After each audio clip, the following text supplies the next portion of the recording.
बेटा बीमार पिता को कमरे में बंद करके विदेश चला गया। जब 5 महीने बाद वापस आया तो घर में उसने जो देखा उससे उसके रोंगटे खड़े हो गए।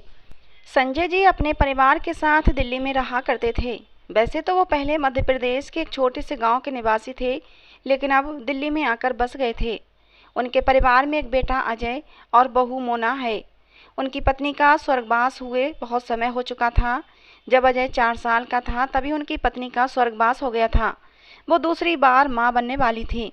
प्रसव के दौरान ही उनकी मृत्यु हो गई और साथ ही उनका अजन्मा बच्चा भी पेट में ही मर गया। उनका अंतिम संस्कार करके वो अपने इकलौते बेटे और अपनी बूढ़ी माँ के साथ बड़ी मुश्किल से जीवन व्यतीत करने लगे। उनकी माँ भी तो बूढ़ी हो चुकी थीं। उनसे जितना बन पड़ता उतना बच्चे की देखभाल करती। संजय जी की सरकारी नौकरी थी, वो पोस्टमैन थे और इसी तनख्वाह से वो अपना जीवन यापन करते थे। वैसे तो घर अच्छे से चल रहा था, लेकिन कमी तो थी तो बस उनकी पत्नी की। उनका बेटा दिन रात माँ के लिए रोया करता। बूढ़ी दादी उस बच्चे को बहुत प्यार करती। लेकिन एक दिन उन्होंने अपने बेटे संजय से कहा, बेटा मैं कितने दिन तक जीवित रहूंगी, इस बच्चे को माँ की ज़रूरत होगी, तुम शादी क्यों नहीं कर लेते। अपनी माँ की बात हर बार संजय जी टाल दिया करते थे। अरे माँ, तुम फालतू में परेशान होती हो, तुम हो ना, तुम कहाँ जाने वाली हो, तुम हो हमारी देखभाल करने के लिए। अरे माँ, मैं हूँ, अजय है, आप हैं, हमारा परिवार पूरा ही तो है। दरअसल संजय जी अपने माँ के होते हुए किसी चीज़ की कमी महसूस नहीं कर रहे थे और वो अपने बेटे अजय के लिए सौतेली माँ नहीं लाना चाहते थे। उन्हें पता था कि सौतेली माँ का व्यवहार मेरे बेटे के प्रति अच्छा नहीं होगा और वो भी अपने इकलौते बेटे अजय की आंखों में आंसू नहीं देख सकते थे। अजय उनकी आंखों का तारा और उनकी ज़िंदगी की कुल पूंजी था, इसीलिए बस वो अपनी बूढ़ी माँ के सहारे ज़िंदगी गुजार रहे थे। लेकिन भगवान को शायद कुछ और ही मंजूर था। एक दिन उनकी माँ को हार्ट अटैक होता है और उनकी मौत हो जाती है। अब तो संजय जी अकेले पड़ चुके थे। सिर्फ उनका बेटा और वो अकेले उस घर में रहा करते थे। वैसे तो वो 3 भाई थे, लेकिन तीनों अलग अलग अपने अपनी पत्नियों के साथ रहते थे। उनके घर का बंटवारा हो चुका था। उनके हिस्से में उनकी माँ थी और वो माँ भी आज चल बसी थी। उनकी पत्नी तो पहले ही उनका साथ छोड़ चुकी थी। अब संजय जी अकेले पड़ चुके थे। बच्चे का पालन पोषण करना उनके लिए बहुत ही मुश्किल हो रहा था। रोज़ अपने बच्चे को स्कूल छोड़कर वो यहाँ वहाँ चिट्ठी बांटा करते और शाम को जल्दी से भागे भागे आते और अपने बच्चे के साथ समय बिताते। भगवान की कृपा से उनके पड़ोसी भी दयालु स्वभाव के थे और उनके ना होने पर उनके बेटे की देखभाल कर दिया करते थे, खाना वगैरह दे दिया करते थे। अब दिन इसी प्रकार से गुजर रहे थे, लेकिन बढ़ते दिनों के साथ साथ मुश्किलें भी बढ़ रही थीं। एक दिन उनके भाई भाभी ने उन्हें शादी करने का सुझाव दिया, जिस चीज़ के लिए संजय जी हमेशा मना करते थे, लेकिन आज वही चीज़ उन्हें ठीक लग रही थी। उन्होंने सोचा कि कितने दिन तक मैं अजय को अकेला छोड़कर काम पे जाता रहूँगा। उसकी देखभाल करने के लिए एक माँ की तो ज़रूरत होगी ही। ऐसे में मैं अकेला अजय को पाल पोस नहीं सकता, उसे अच्छी परवरिश नहीं दे सकता। उसके जीवन के साथ मैं खिलवाड़ कर रहा हूँ। ये सोचकर संजय जी ने अपने भाई से कोई अच्छी सी लड़की देखने के लिए कहा। उनके भाई ने भी उनके कहे अनुसार अपनी समझ से एक अच्छी लड़की देख ली और कहा कि संजय, जाकर उस लड़की को देख लो और रिश्ता पक्का कर लो। लेकिन जिस दिन वे लड़की देखने जाने वाले थे, उसी दिन अचानक से उन्होंने अखबार में एक ऐसी घटना पढ़ ली जिसने उनके दिल को दहला दिया। उसमें लिखा था कि एक बार जिसकी पत्नी मर गई थी, उसने दूसरी शादी की। दूसरी शादी के दौरान उसकी पत्नी तो उसके साथ अच्छे से रहती थी, बच्चों को भी प्यार करती थी, लेकिन ये सब उसका दिखावा था। धीरे धीरे सौतेली माँ ने तीनों बच्चों पर अत्याचार करना शुरू कर दिया। धीरे धीरे करके उसका असली रंग सामने आने लगा था। उसने अपने पति के न रहने पर उन तीनों बच्चों पर अत्याचार करना शुरू कर दिया था। धीरे धीरे करके उसने एक एक करके 2 बच्चों को पीट पीट कर दूसरे लोग पहुंचा दिया और बचा तीसरा बच्चा, जो कि सबसे बड़ा था।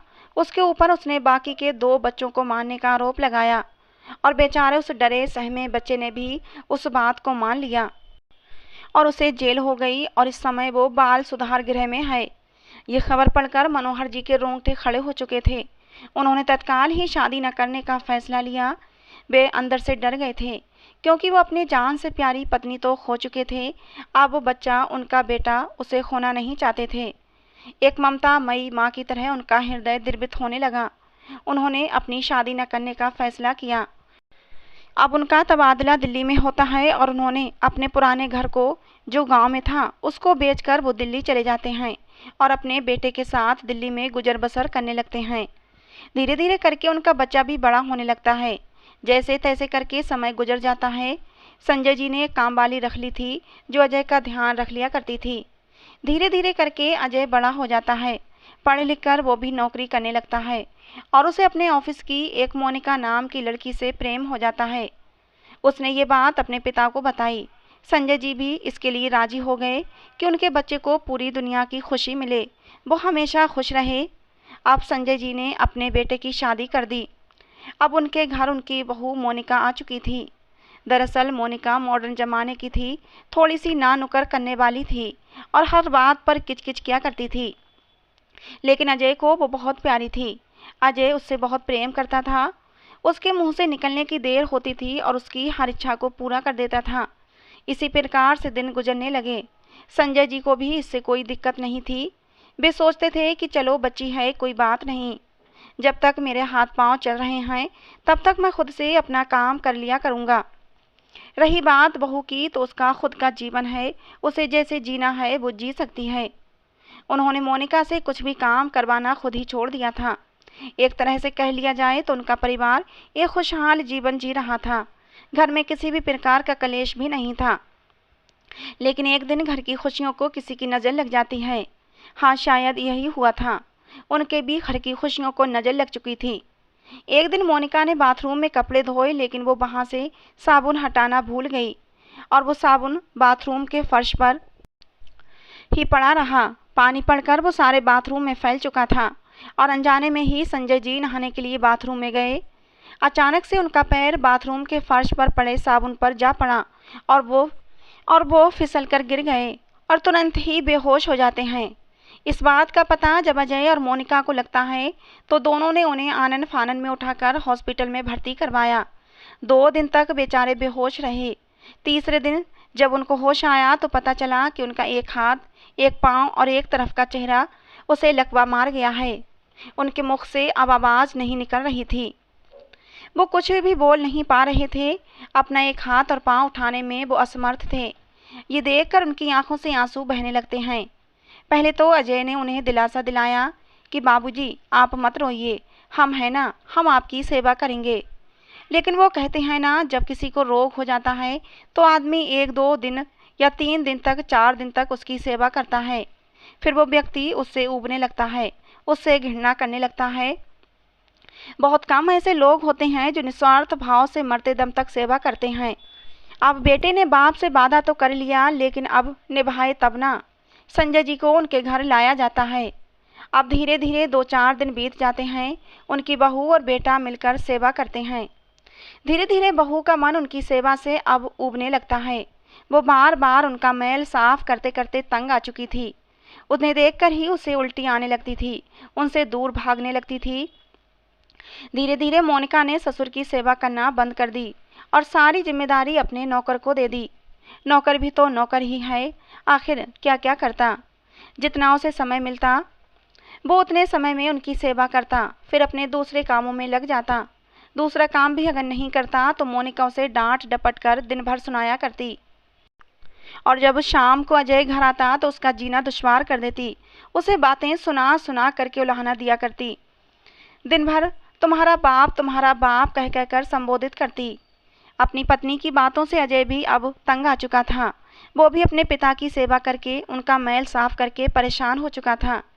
संजय जी को अपनी हालत पे रोना आ रहा था। उन्होंने सोचा था कि मेरे बेटे बहू मेरी सेवा करेंगे, लेकिन होता कुछ और है।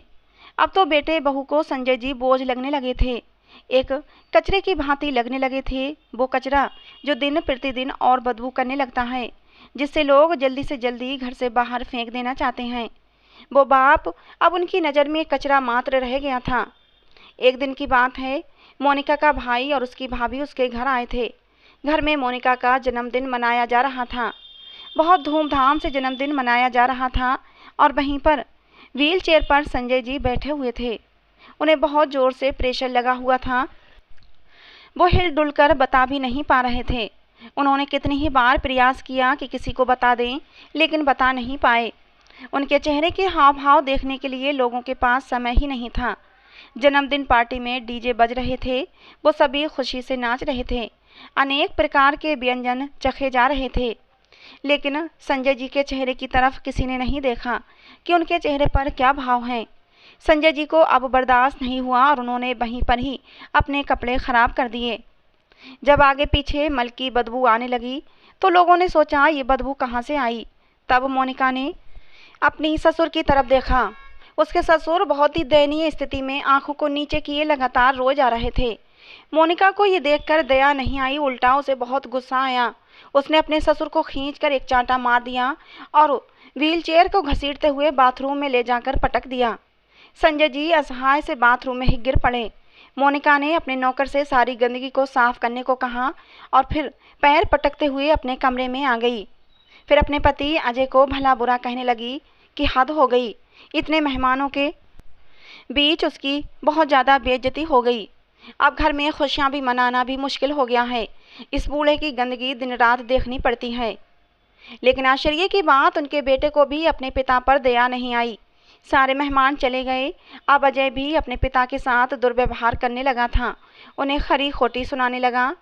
बेचारा नौकर संजय जी को साफ सुथरा करके, उन्हें कपड़े पहनाकर, व्हीलचेयर साफ करके उन्हें कमरे में लेकर आता है और उन्हें तेल लगाकर उन्हें खाना खिलाता है। उस बेटे से तो अच्छा नौकर था जो कि संजय जी की सेवा कर रहा था, सिर्फ इसलिए कि उसे पैसे मिल रहे थे।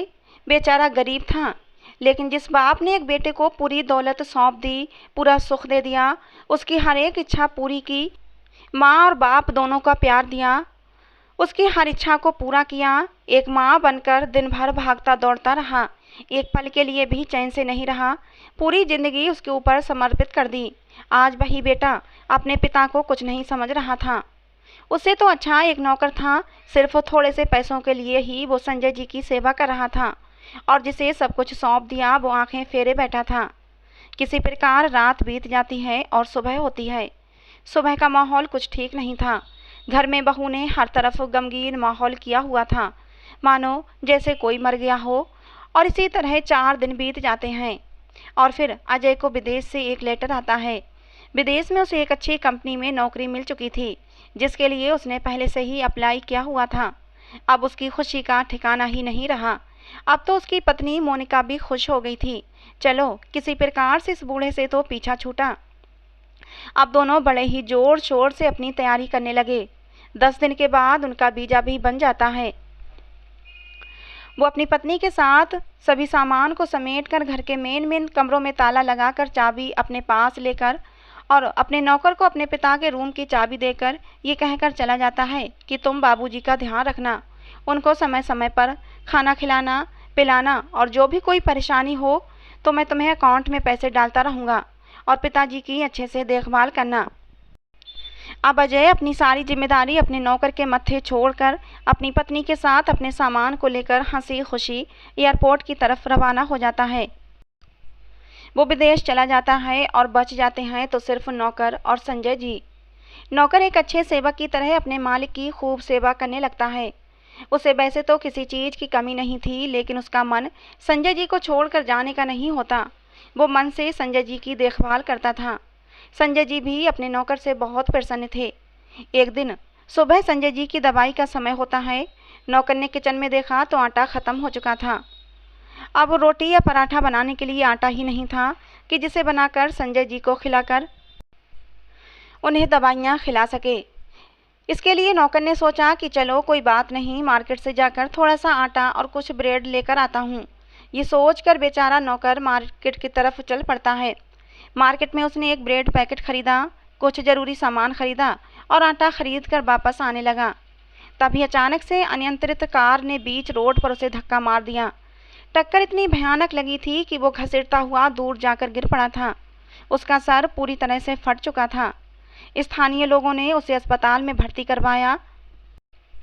डॉक्टर ने साफ साफ कह दिया कि सर में बहुत ज़्यादा चोट लगी है और चोट लगने की वजह से हालत गंभीर है और अब ये कोमा में चला गया है। बेचारा नौकर जो संजय जी का एकमात्र सहारा था, अब वो भी कोमा में चला गया था। कोमा में गया व्यक्ति मरे व्यक्ति के समान ही होता है, सिर्फ उसकी सांसें चलती हैं।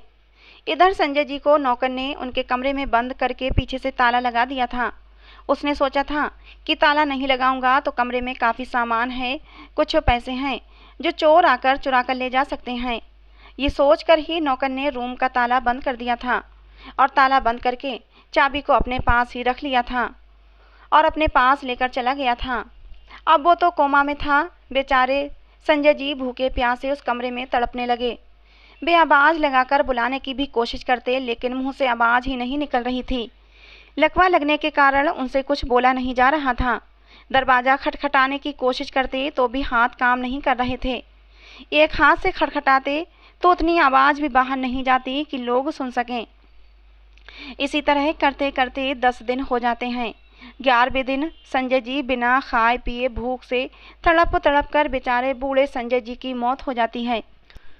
किसी को कुछ पता ही नहीं चला कि संजय जी इस दुनिया को छोड़कर जा चुके हैं और उनकी इतनी दर्दनाक मौत हो चुकी है।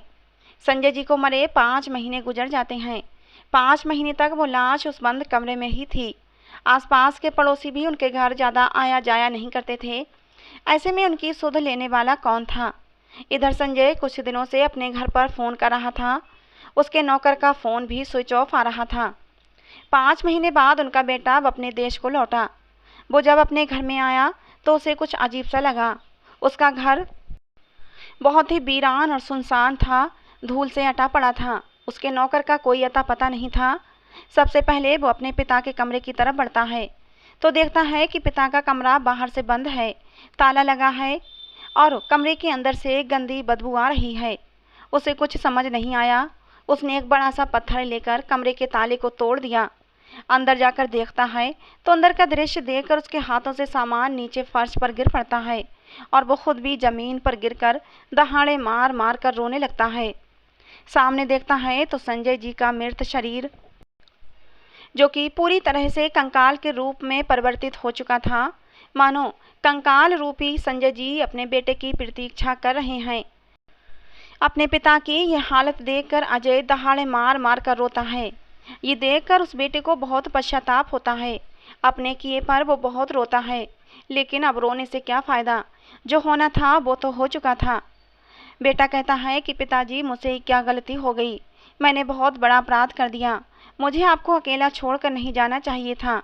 ऐसी नौकरी का क्या फ़ायदा कि मैंने अपने पिता का जीवन ही ले लिया।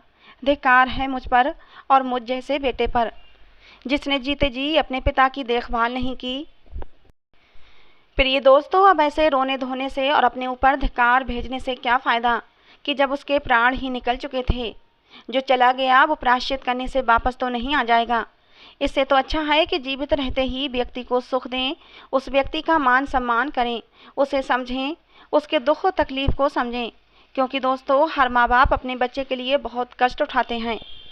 तो दोस्तों आज की हमारी ये कहानी आपको कैसी लगी, इस कहानी से आपको क्या सीख मिली, अपनी राय कमेंट बॉक्स में ज़रूर देना। कहानी पसंद आई हो तो प्लीज़ लाइक करना और कहानियाँ सुनने के लिए हमारे चैनल को सब्सक्राइब करना। कहानी को अंत तक सुनने के लिए आप लोगों का बहुत बहुत धन्यवाद दोस्तों। मिलते हैं अगली किसी नई कहानी में।